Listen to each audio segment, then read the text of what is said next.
The chair recognizes the gentleman from Nebraska, Mr. Bacon, for 5 minutes. Thank you, Mr. Speaker. I rise today to speak about Sexual Assault Awareness Month and the need to support those who've been victimized by this terrible crime. According to the National Sexual Violence Resource Center, nearly 1 in 4 women and 1 in 10 men will experience sexual violence, and 7 out of 10 sexual assault cases are committed by someone who the survivor knows.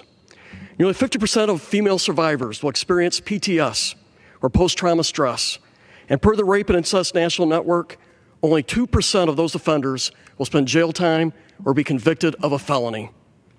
Sex trafficking is a prevalent problem, and according to the U.S. State Department, 600,000 to 800,000 people are trafficked across international borders.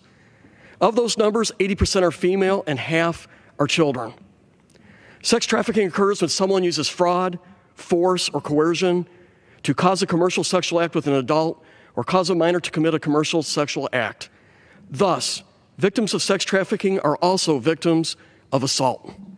They are threatened, taken from families and loved ones, and forced to commit acts that they would not do on their own free will. These statistics demand action. I personally know victims of sexual assault, and I have tackled it head-on while as a commander. I started this journey when I was commander at the Ramstein Air Force Base in Germany. When I arrived there as a new base commander in 2008, the allegations of sexual assault were too high.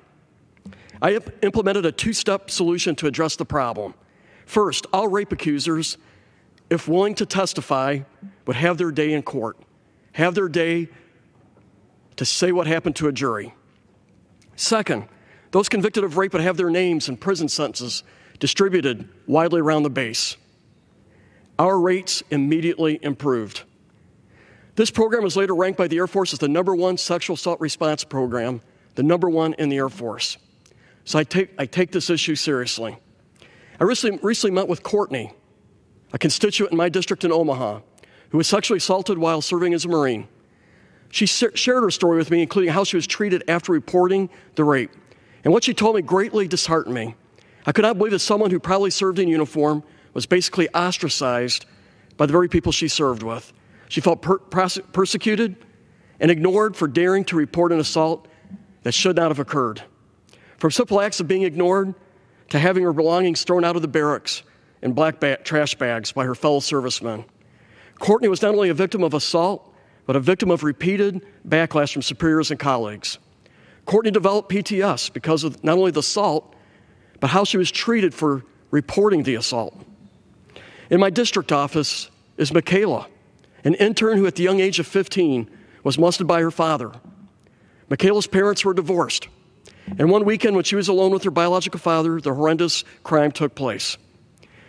She would live in fear for the next 2 years until finally, by the grace of God, she told her mom what happened.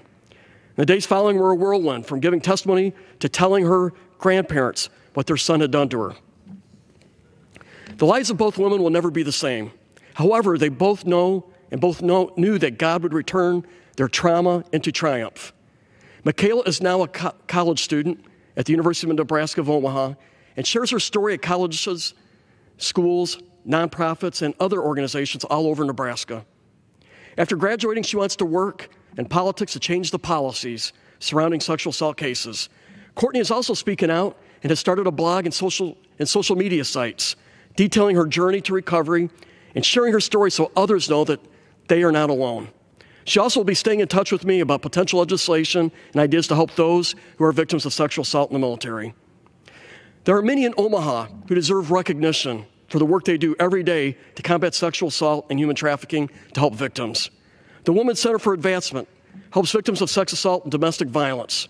They have a hotline that victims can call and make that their first step in getting the help they need. Project Harmony offers victims of child sex assault the opportunity to tape forensic interviews instead of having to appear in court, which can re-traumatize the victims. The Coalition on Human Trafficking is training staff at hotels and motels to be able to identify possible victims of sex trafficking. The goal is to provide the awareness training to all hotels within a 50-mile radius of Omaha, and to date they have trained over 85 locations. Finally, we can't forget the members of law enforcement who work tirelessly to catch those responsible for sexual assault and human trafficking. Without them, there would be so many more victims who would still be abused, assaulted, and traumatized. And while there are law enforcement and others dedicated to stopping these assaults and human trafficking, there's more that can be done. Earlier this month, I joined my colleagues as an original co-sponsor on H.R. 2052, also known as the Private Act, which would amend the Uniform Code of Military Justice, provide harsher penalties to anyone who engages in what is known as revenge porn. The Violence Against Women Act of 1994 also helps provide some justice. This act used federal funds to help investigate and prosecute sex offenders and establish the Office of Violence Against Women in the Department of Justice, a program we must continue to support. Finally, I've agreed to co-sponsor H.R. 1035, the Extending Justice for Sex Crimes Act of 2017, which amends the statute of limitations for a victim of human trafficking or a federal sexual offense to seek and recover damages. This bill sets a 10-year statute of limitations from the date the victim discovers the offense or injury and not when it occurred to file a civil action. It also extends the statute of limitations for a minor victim to file a civil action for 10 years from the date that the victim turns 18. Currently, it stands at 3 years. Sexual assault and exploitation is a social problem and a crime, and we need to step up and assist with prevention of these acts, prosecute the perpetrators, and provide the provisions for resources for victims.